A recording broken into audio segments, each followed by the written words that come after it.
and welcome to the YouTube channel that I am just newly beginning. I have just realized that I forgot to do an intro. I thought I would do one now. I'm just going to start off with a little story, a little trauma dump about all of my health issues over the years, how it all started. And so this is just going to be like a sit down, get ready with me video. I have nowhere to go, but I'm just putting on makeup for the sake of it. Oh, also, I forgot to say that the story, the start of it, decided to cut off as well, which probably got lost with the intro. Anyway, so what is cut off is that we went on a school trip to Ladakh, to raise money and everything. And there was a group of 30 of us. I was one of the youngest and I was 16 years old. We're going to Ladakh for a couple of weeks. Normally we would go in the summertime, but because the Dalai Lama was there, we had to change the trip and go in winter, which the school had never done before. And you will see the implications of going in winter versus summer. Very different trips. So yes, I start off the story time in Ladakh, but I just wanted to give some background to show you why we were actually there. Cool, enjoy. We're in Ladakh, which is kind of bordering India and Nepal, I believe, although my geography, terrible.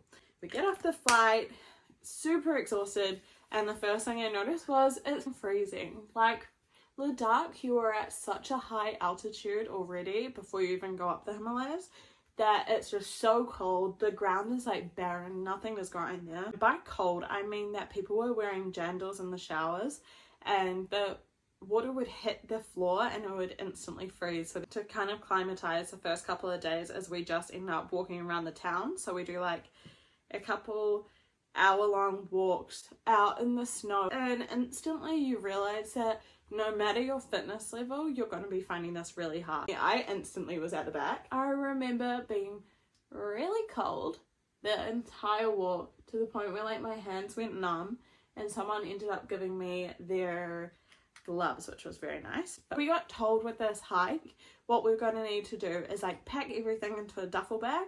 They'd get tied onto some horses or donkeys and then the shamans would like take them all the way up the mountain and meet us there by the time we got there. So I'm just going to blend this in to kind of create a base. By the way, this kind of looks crazy. I remember being like, okay, it's gonna be freezing, I'll pack like all my layers. But honestly, you only change like the top layer, which is really gross now I think about it. In summer, when they did this, they had like all these lakes where I'd go and like have swims in the river to clean. And not for us because the lakes were frozen over. I was in a tent with two other girls and it was so cold you would just zip your sleeping bags all together to make like one shared sleeping bag. And then you would have hot water bottles in there. By the time you got into the morning, your drinking bottles would be frozen and your hot water bottles would either be frozen or like on the way to being frozen. It gets to probably day 2 of the hike and some people start dropping back and staying at base camp rather than going out on the big exhibitions. The big hike felt like I was totally fine when they were like, okay, we're going to do this really big walk to the summit. One summer, not the summer, not Everest. I thought I was totally fine to go up the mountain. I remember this day, it was the highest point and we were told like you're going to get up to knee deep snow. I was at the very top of this first point, hill, and I started seeing black spots in my vision, which I just thought was like general fatigue. It turns out that that's actually altitude sickness. When you get altitude sickness, you actually can't go up again. So the mountain we had gone up like this, then back down a little bit, and then they were about to go right back up again. Then the shaman is instructed to take me back without going up. I have to go scale around. But at this point, I'm seeing black dots. I'm just trusting the school knows what's right. So then the shaman comes to me and goes, okay, I've been told to take you back down. I'm like, thank God I can go and like chill out with all my friends who are the losers back at camp who don't get up the mountain. The shaman before me was like stomping his foot into the snow, seeing whether or not that part of the snow would give way. If it didn't give way, he would say, okay, put your foot on here now. And that's how we like got around the entire way. I just trusted the Sherpa. I think I've been saying Sharma. It was Sherpa. It's definitely Sherpa. I made it to camp. I got back with my friends. I remember it was really fun because everyone was like playing on a frozen over lake, which we've been told not to do because it could crack, but there are no adults there, so I was like, slay, time to be cheeky. Then we walk back, I'm fine, whatever, I'm fine for the next couple of days. We're back at the normal hostel off the mountain. I remember we had this like shared dining space. I remember just being like, this food is disgusting. And I'm not a picky eater. And then for the rest of the trip, I was just like that. I just could not stomach any food. Like the thought of food, anything was revolting to me. And especially eating something that was not what I normally eat. It was like, nah, not happening. And then one of my teachers, male teacher, was like, okay, I'm just gonna use this opportunity where Ruby's not eating her food to just shame her. I remember one day him saying that I hadn't eaten much and being like, nope, you're staying behind, you have to eat, in front of everyone. So everyone got up and left me at breakfast while I had to sit there like a little child and continue eating. I get it, but now looking back, I'm like, it was so embarrassing. Then anyway, we do a couple of volunteer days. I think we had about another week there. I was feeling real nauseous the entire time, but once we got back to New Delhi, which was, we spent one night there before we flew out. We got to New Delhi and I was so excited for like westernized food just because I'd been feeling so sick, and I ordered a milkshake. Leaving the next day, I woke up a little bit queasy, but I've been feeling queasy the entire time anyway. We get on this quick flight back to Singapore, and then from Singapore we go back to Auckland. Everyone in Singapore was so excited for Western food. Like, yeah, we can get Subway, we can get whatever. By the time we all got there, we felt so sick. I remember buying a kg of M&Ms, being like, oh my god, this will be so funny, huh? And I remember getting on that flight to go back from Singapore to Auckland and opening that pack of M&Ms, and my friend next to me was like, get that away from me, I will vomit. And I went, okay. Then I went to sleep. I woke up, everyone's vomiting. I remember my friend was sat next to some random, like, not on our school trip, and they got moved because, like, how shit, everyone around you is vomiting, like, you probably should get moved. Yeah, I was like, oh my god, this is so random, everyone must be so sick, but not me, because I, like, didn't eat meat, because we had an option to eat meat, and I said no, because I was like, I'm just gonna wait until Auckland. But anyway, I get off the flight, say goodbye to everyone, feeling pretty nauseous. We had to like stay behind because obviously we'd been in Singapore. The airline was like, what the fuck is wrong with all of you guys vomiting? We worked out it was probably everyone just had food poisoning from this hotel. I get to see my parents. I'm like, oh my god, family time, get to hang out. I had been like, oh my god, Cam, craving pancakes, let's go for pancakes. Get in the car. I'm like, no, can't do pancakes. Maybe can someone just like pick me up some sushi? I need to sleep. Mum gives me sushi. I take one bite, instantly start vomiting. So I start vomiting, and for the next like 3 days, I am in bed barely conscious. Waking up to go to the toilet, sometimes falling asleep before I even got to the toilet, which led to some little fun facts about me. One time I shit myself on my floor and woke up to my mum above me going, Ruby. And I was like, We had this group chat of everyone who went to the Himalayas being like, has everyone else had to send off like a stool sample? And I was like, yeah, me. And I remember there was an Ed Sheeran concert coming up, and I was a huge Ed Sheeran fan, and I literally considered wearing a nappy to his concert. It took me ages to recover. So I started going back to school. Everyone else had recovered from this really intense food poisoning we had. I had not recovered even slightly. I just couldn't stomach anything other than like really basic food. And my energy levels were like, I was eating enough. My energy was terrible. And I remember having to like do half days at school, and no one questioned it.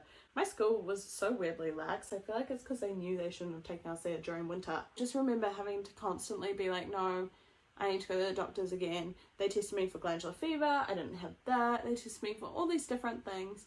And then my teacher's daughter had gone on the trip, and she also had a really bad reaction. Remember as well, I was like fully under the impression this was all in my head because no one else apart from her were having issues still, and hers were all like migraines, really bad headaches, whereas mine were all like cannot stomach food, feel nauseous, feel exhausted. My friend's mum was like, I think you need to check if you have scrub typhus, which has an Indian name or like a traditional name. Turns out I have this illness.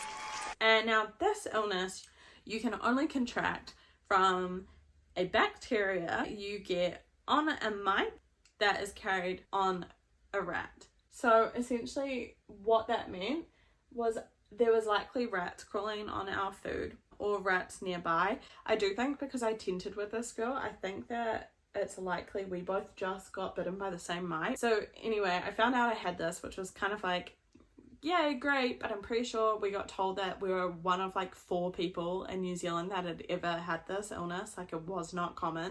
So I found out that this was like not good, right? Like, it's a bacteria, you want to treat it. So we treated it with antibiotics, not knowing how aggressive this was.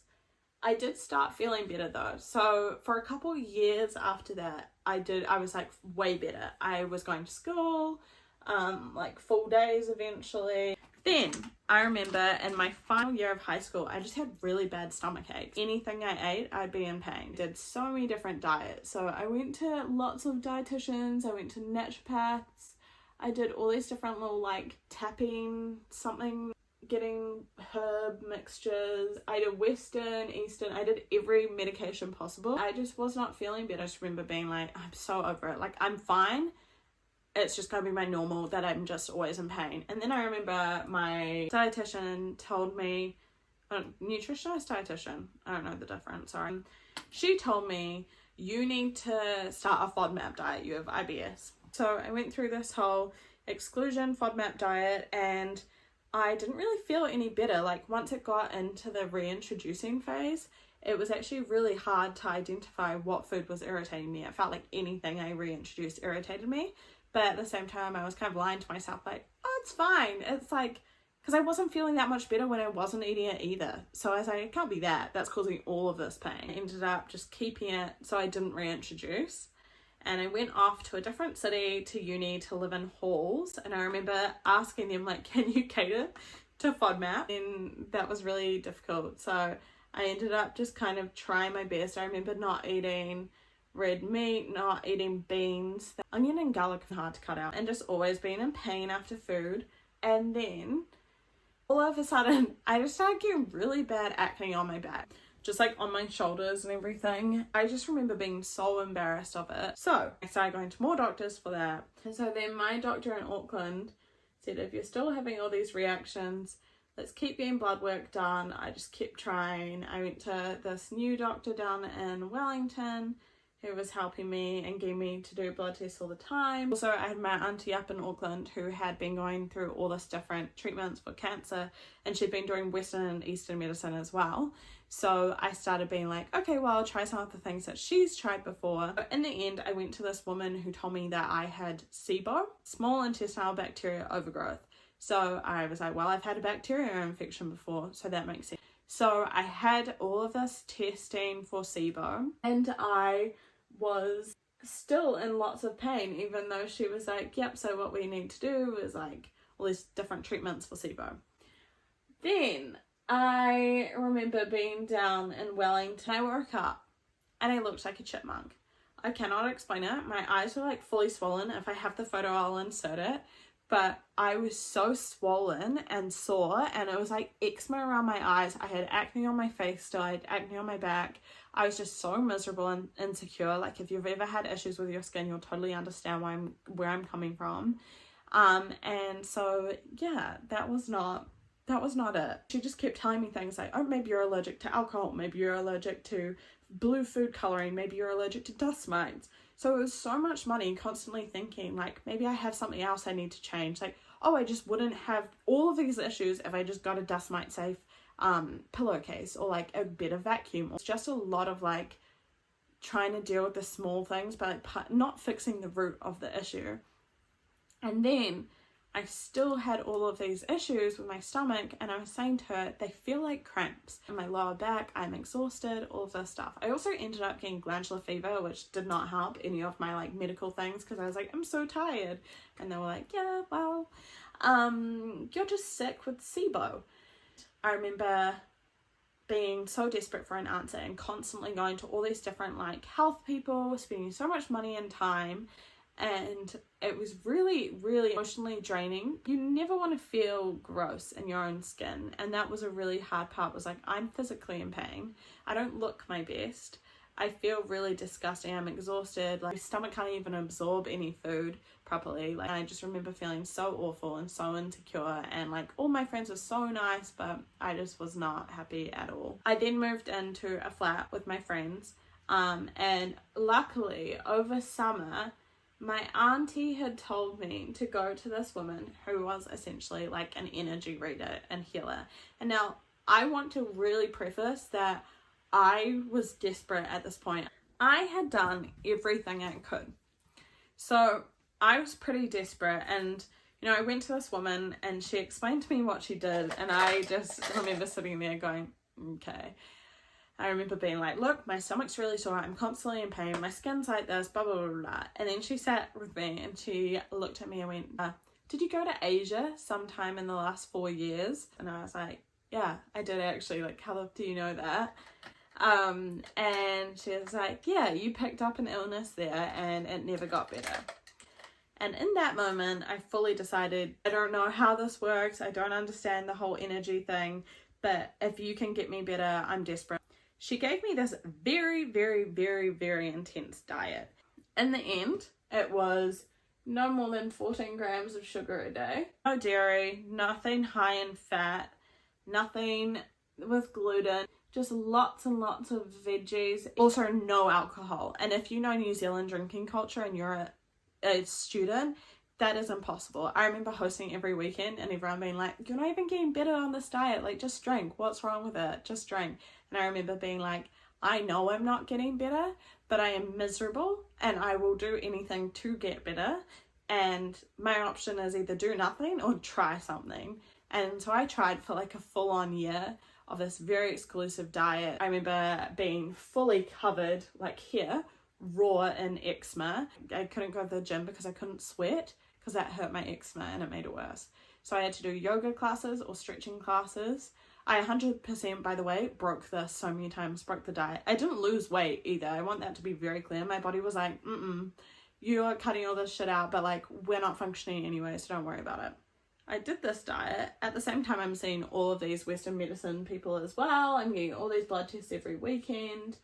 And I finally get told, oh, actually come in for a scan. I went in and I remember she did a big scan, said everything looks good, whatever. I'll book you in with your doctor again to come and have a chat.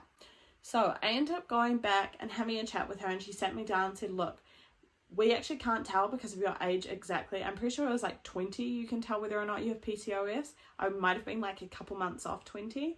And she said, we can't tell 100% if you have it because of your age. But like right now, if you were 20, you would show all the signs for it.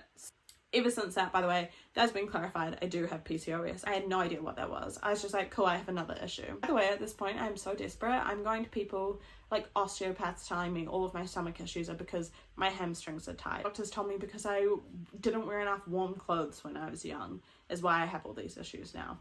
So it was kind of like, okay, another thing. I don't all of a sudden feel like elated, yay, I finally have the answer.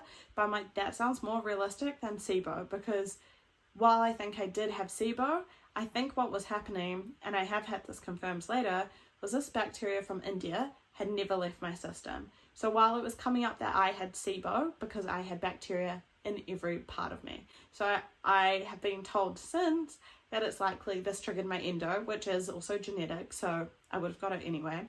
My ovaries were damaged from this bacteria as well.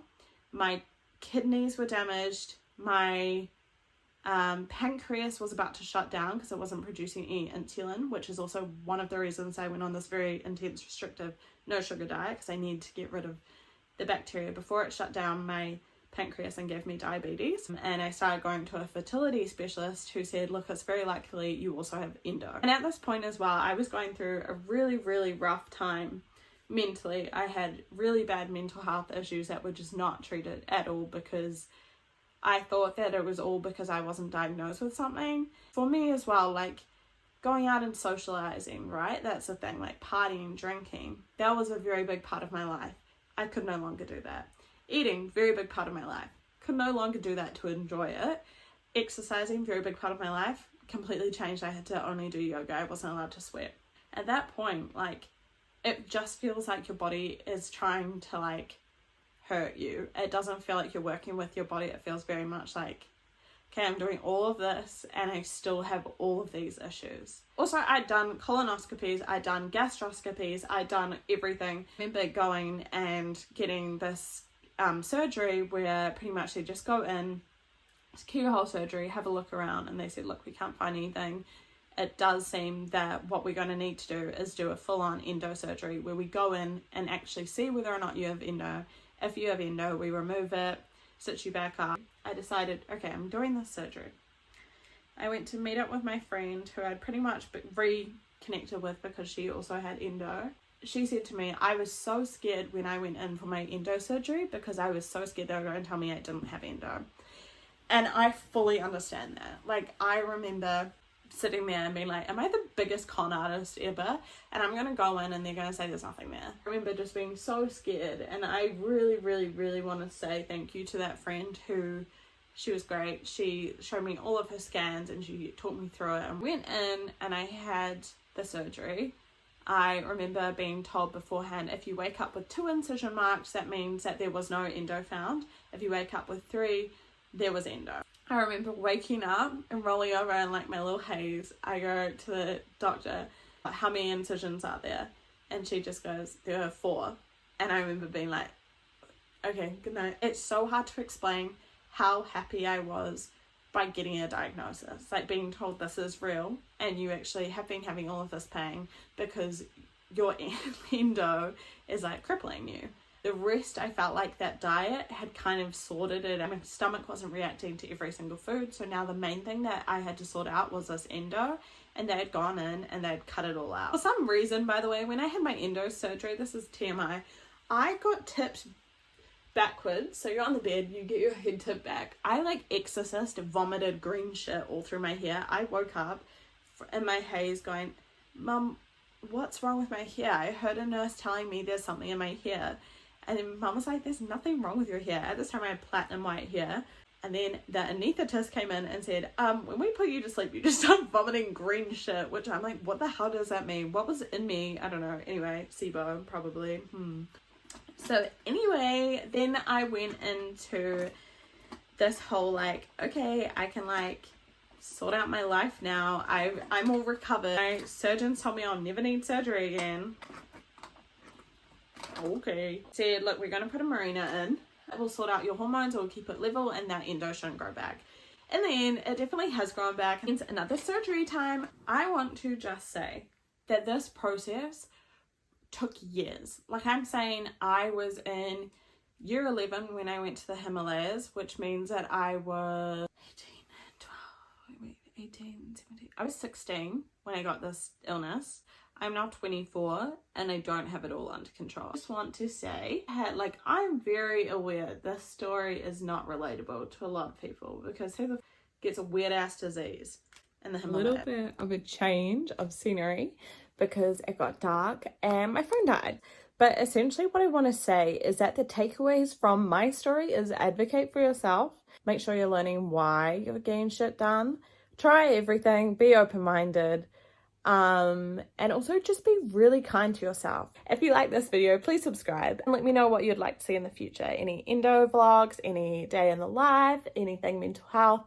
I'm super down and I will be as honest as I can be. And yeah, so look after yourselves, have a good day, and I hope you enjoyed. Bye.